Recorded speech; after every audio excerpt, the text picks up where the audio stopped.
일단 4분기만 놓고 보면 금리가 조금 4%를 향해서 좀 내려갈 거라고 보거든요. 고금리에 따라서 경기는 조금 좀 쿨다운 되더라라는 인식이 더 확산될 것으로 저는 보거든요. 4분기가. 그러니까 하나는 잃고 하나는 얻는 거죠. 공격적으로. 오히려 기회로 가서. 네. 사들어가야 될 때냐.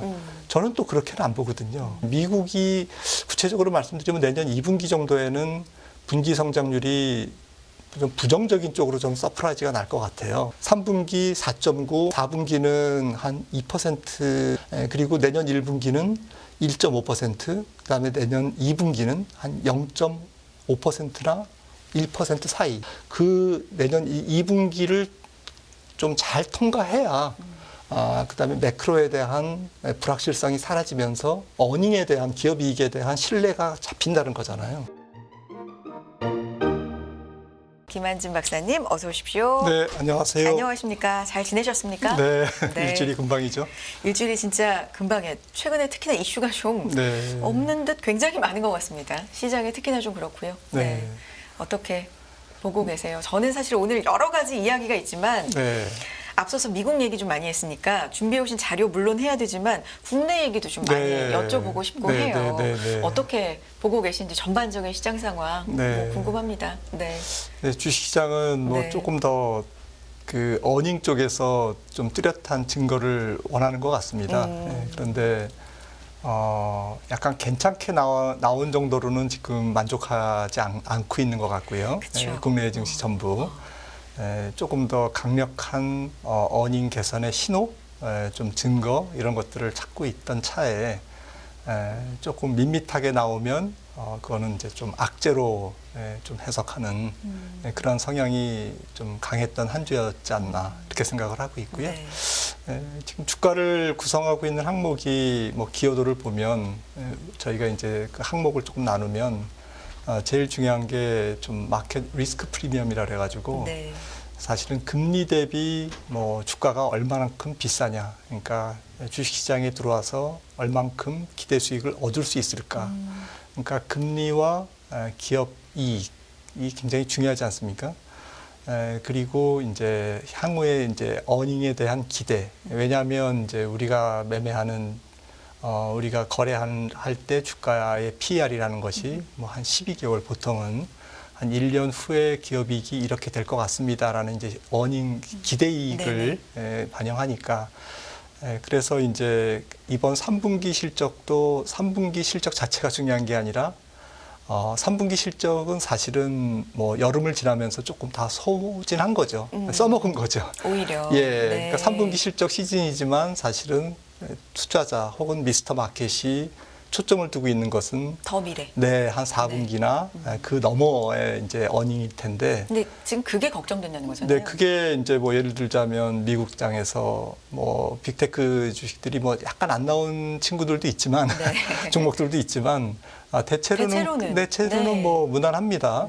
무난한데 뭐 4분기 가이던스를 얘기하는 컨퍼런스 콜에서 뭐 살짝 뭐 약간 안 좋을 것도 같습니다. 내지는 뭐 국제 정세가 요즘 하도 어수선해서 4분기 잘 모르겠습니다. 그러면 이제 뭐 주가가 사정없이 빠지는. 그러니까 이제 그 인내심을 좀 지키지 못하고 미래가 그렇게 약간 그래? 이러면 이제 주가가 조금 실망으로 기우는 이제 그런 양상이 이번 주 주식시장의 특징인 것으로 봐서는 시장은 굉장히 4분기 실적 혹은 그 너머에 앞으로 예상이익에 상당히 지금 배고파하고 있구나. 그래서 기대를 굉장히 많이 하고 있고 그 기대가 약간만 충족이 안 돼도 주가 하락으로 그렇게 이어질 정도로 약간 신경질적인 반응 그런 상황인 것 같습니다. 그도 그럴 것이 지금 조금 주변 상황에 기댈 것이 없거든요. 기업 이익 외에는. 기업 이익 외에는 기댈 것이 없다. 그러면 질문하셨듯이 뭐 3분기 GDP도 잘 나오고 경제 지표도 잘 나오는데 그거는 뭐 이렇게 이미 시장이 그동안 알게 모르게 다 이제 주가에 녹아 있는 거죠. 그러다 보니까 미래의 것을 땡겼어야 되는데 그중에 가장 중요한 미래 이익에 대한 지금 좋은 뉴스의 호재에 좀 목말라 있다 이렇게 생각을 합니다. 더 더 강력한 증거를 내놔. 사실 시장은 앞으로에 네. 대해서 네. 4분기나 내년 초에 대해서 그러고 있는데 그러기에는 역부족이고 네. 현재는 좀 무난하다 싶은 실적이 나오지만 주가는 이미 그걸 반영한 네. 상태다라는 네. 말씀으로 맞습니다. 이해하겠습니다. 근데 우리나라 증시가 왜 또 뭐 글로벌 증시 대비 뭐 이렇게 조금 먼저 빠지고, 우리 증시 정말 네, 그리고 더 많이 빠지고, 특히 뭐 미국 장보다 조금 약한 것은 이해는 되지만, 네. 이번 주에는 유독 더 약했습니다. 네, 잘 물론- 가도 못 가더라고요. 네. 미국이 잘 가도 우리는 네. 빠지고 네. 빠지면 더 빠지고. 네, 그리고 이제 네. 외국인 매도가 이번 주 내내 이제 굉장히 크게 나왔죠. 맞습니다. 네, 그 이유는 뭐 굳이 해석을 하자면 네. 글로벌 금융 환경이, 자본시장 환경이 위험 자산을 지금 베팅하는 환경이 아니기 때문에 그렇습니다. 네. 그러니까 왜 베팅을 적극적으로 못하냐. 그러니까 주식시장으로 굉장히 공격적인 자금이 이렇게 들어갈 정도의 그런 여건은 아니다. 조금 틈만 나면, 조금 이상하면 조금 이제 자금을 오히려 빼려는 그런 움직임이 강한 이유는 글로벌 금융시장 전체가 약간 경색 국면이기 때문에 그런데요. 이 경색의 정도를 나타내는 게 여러 가지가 있겠지만, 가장 큰 게 금리입니다. 네. 금리 수준이 너무 높으니까 이 금리가 어느 정도 안정될 때까지는 이머징으로, 신흥국장으로 자금이 뭐 공격적으로 들어간다든지, 또 글로벌 투자자 입장에서는 환율 위험을 지면서까지 한국 주식을 살 만한 그러한 뭐 이렇게 동기부여가 없는 거죠. 그래서 유가도 오르고 금리도 오르고 좀 전체적으로 좀 경기에 대한 내년도 전망도 뭐 단기 투자자도 있지만 뭐 지금 한국 주식을 산다는 것은 뭐 한 몇 분기 이후에는 반도체 경기가 좋아지고 동아시아 경제 전체에 어쨌든 중심축이 되고 있는 중국 경제가 위험이 좀 줄어들고 네. 뭐 이런 매크로적인 환경이 좀 편안한 쪽으로 움직여야 되는데 오히려 내년은 올해보다도 안 좋을 수 있다라는 인식이 상당히 좀 있거든요. 우리. 네. 전체적으로요. 네네네. 뭐 미국 경제도 마찬가지고 뭐 중국도 올해보다는 내년도 성장률이 조금 낮게 지금 전망이 되고 있을 정도고요. 그리고 뭐 말씀드렸듯이 현재 금융 상황은 약간 경색적인 국면, 달러도 좀 잘 안 떨어지고, 그리고 무역 수지도 잘 안 나오고, 그런데 금리 레벨은 너무 높고, 약간 왔다 갔다 하고는 있습니다만은 좀 안정된, 조금 그린존에 지금 와 있는 게 아니죠. 아직도 레드존이죠. 금리 수준이.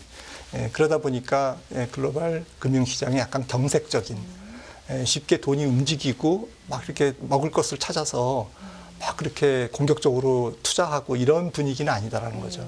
그래서 그런 분위기에서 한국 증시는 항상 조금 좀 억울한 면이 있습니다. 네. 조금 유동성을 위험자산 시장에서 혹은 미국 사람들 입장에서 혹은 해외 투자자 입장에서 좀 유동성을 좀 적극적으로 줄이거나 이럴 때 한국 시장은 좀 유동성이 큰 약간 현금 인출기라고 하죠.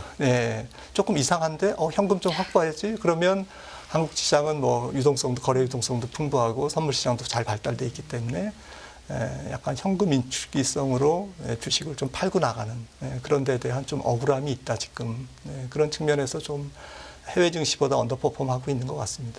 물론 이머징이라는 특성, 뭐 그런 거를 감안해서 위험자산 선호가 낮아지고 이런 전체적인 분위기에 우리도 연동이 된다. 그건 충분히 뭐 이해를 할 만하고요. 그래서 외국인의 거센 셀코리아 속에서 최근에 낙폭이 좀 커졌다. 근데 이게 이렇게까지 커질 일인가에 대해서는 여러 가지 우리만의 좀 특수한 상황들이라고 할까요? 기업의 그리고 섹터의 뭐 이런 악재들도 좀 크게 작용을 하는 것 같습니다. 뭐 예를 들자면 실적은 뭐 차치하더라도 뭐 영풍재지 사태라든가 아니면 뭐 카카오 그룹에 대한 얘기라든가 아니면 엔터주에 좀 악재가 많았더라는 뭐 여러 가지가 좀 또 겹치지 않았나라는 생각도 좋은 듭니다. 게 없었죠. 그러니까요. 네. 아무래도 이제 반도체와 중국 경제 이게 이제 우리나라 주식시장의 양대 축인데 이 부분이 좀 반도체를 아직까지는 좀 긍정적으로 보지 않는 이유는 글로벌 전체적인 제조업 PMI가 굉장히 약해요. 지금 제조업 PMI를 한번 보시면은 좋습니다. 네, 이게 이제 좀 산업 생산인데요. 이 지표는 IMF에서 이제 지난 10월에 전망한 건데요. 이게 녹색, 이게 거의 구분 없이 이렇게 흘러내리고 있죠. 네. 네, 흘러내리고 있는데, 여기 녹색이, 선진국, A라는 게 이제 어드밴스드 이코노미거든요. 네. PMI입니다. 오른쪽 축인데 50 조금 밑에서 지금 움직이고 있습니다. 그래서 제조업 PMI가 이제 이렇게 흘러내리고 기준선, 약간 호황과 불황을 나타내는 그 중심선인 50 이하로 이렇게 머물고 있는데, 지금 미국 GDP도 3분기에 굉장히 좋게 나왔지만 4분기는 3분기보다는 훨씬 낮아질 것이다라는 예측이 간밤에 조금 유력했지 않습니까? 네. 그러니까 미국마저도 3분기가 조금 가장 좋았던 올해뿐만 아니라 팬데믹 이후에 가장 좋았던 분기일 가능성이 굉장히 높아진 거죠. 그런데 미국은 다른 나라들보다는 굉장히 이례적으로 지금 경기가 좋은데 그 좋은 미국마저도 3분기가 피크다. 어쨌든 조금 약간 과열된 상태에서 정상으로 내려오고는 있는 건 맞지만 미국 경기가 내년에 침체 국면으로 들어갈지 안 들어갈지는 차치하고 가장 좋던 미국도 지금 3분기가 가장 좀 피크일 거다라는 것은 나머지 국가들은 이미 다 내려와 있거든요. 네, 다 내려와 있고 소비도 굉장히 낮아지고 있는 거고 소비 같은 경우도 지금 보시면은 지금 이렇게 복잡한 그래프인데 좀 간단합니다. 이게 점선은 기업 경기를 나타내고요. 실선은 소비자 신뢰 지수를 나타내는데 미국만 소비자 신뢰 지수가 0 위에서 그러니까 기준선 위에서 지금 이어가고 있는 거고요. 네. 나머지 나라들은 지금 기준선 아래서 나쁜데 조금 더 나빠지느냐, 덜 나빠지느냐 이 정도의 차이지 큰 변별력이 없게 기준선 아래서 얘네들 참 경기가 안 좋군요. 라는 상황을 지금 보여주고 있는 거거든요. 네. 중국은 말할 것도 없고 유로존도 이렇게 올라가고는 있지만 약간 증감률이 올라가는 거지 이게 기준선 아래서의 움직임이기 때문에 신뢰가 없습니다.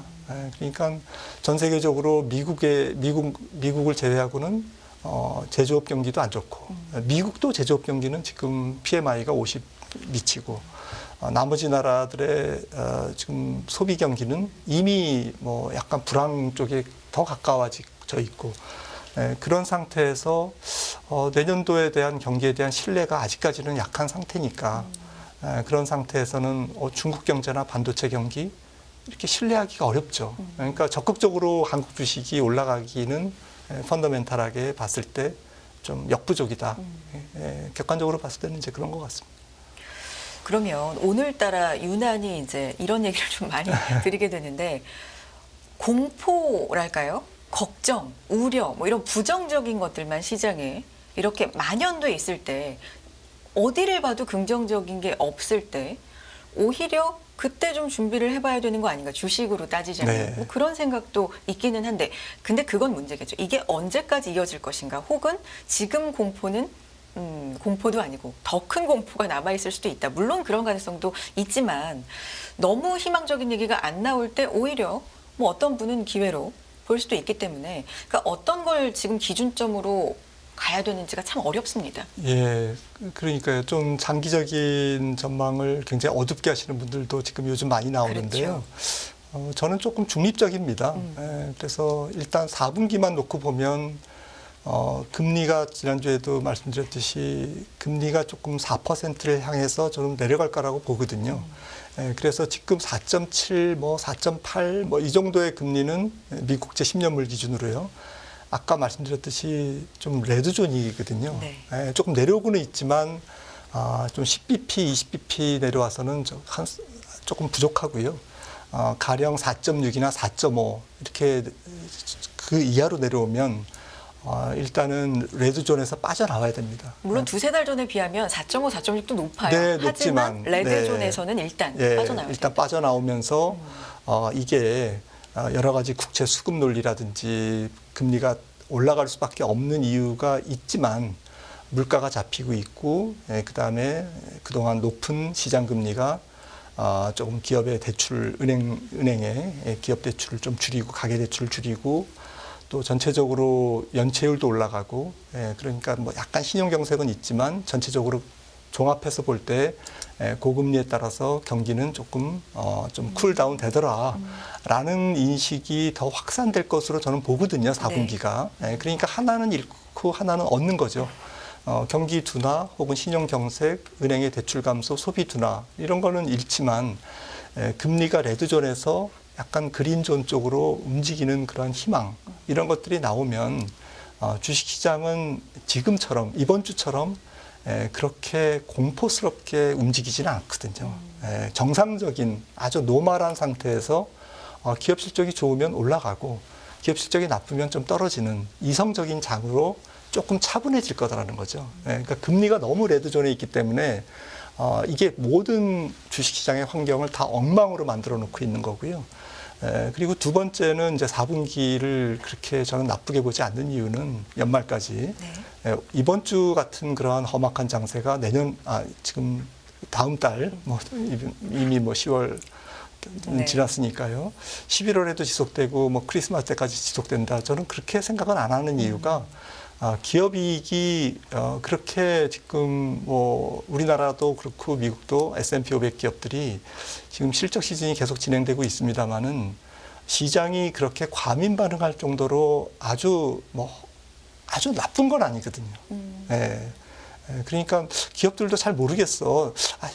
혹시 좀 나쁠 수도 있어. 이런 정도지. 자신감이 조금 주는 상태죠.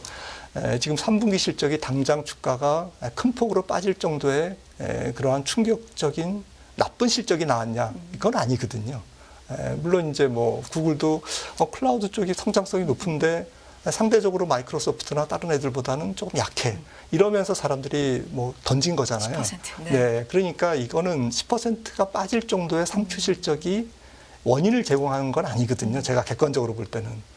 그러니까 정리해서 말씀드리면 금리는 레드존에서 빠져나오고 그린존으로 가고 실적은 조금 안정감을 조금 찾으면 양쪽이 두 개가 좀 물려 있는 거죠. 그렇다면 연말에는 좀 실적별로 종목별로 실적에 따라서 조금 떨어질 종목은 떨어지더라도 올라갈 종목은 또 올라가고 이렇게 해서 좀 중화되는 그래서 시장이 조금은 이성을 찾아가는 공포감에서 좀 벗어나는 그런 상황이 되지 않을까라고 저는 생각을 하고 있고요.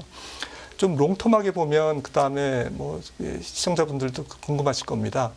그러면 말씀 주셨듯이 그럼 4분기에 혹시 주가가 떨어지거나 혹은 떨어지는 종목이 있으면 적극적으로 내년 1분기, 2분기를 보고 정말 주식을 공격적으로 오히려 기회로 가서 사들어 가야 될 때냐? 저는 또 그렇게는 안 보거든요.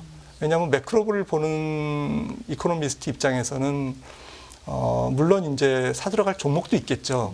경기가 좋거나 말거나 내년도 기업 이익이 좋은 기업. 그런데 주가는 이미 많이 떨어져서 PER도 굉장히 착하고 밸류에이션이 좋다. 이러면 당연히 사들어가야 되지만 전체적으로는 시장의 매크로 그림은 내년도가 올해보다는 경기가 지지부진할 뿐만 아니라 약간은 안 좋을 수도 있는 그러한 상황이기 때문에 미국이 구체적으로 말씀드리면 내년 2분기 정도에는 분기 성장률이 좀 부정적인 쪽으로 좀 서프라이즈가 날 것 같아요. 안 좋은 쪽으로 밑으로.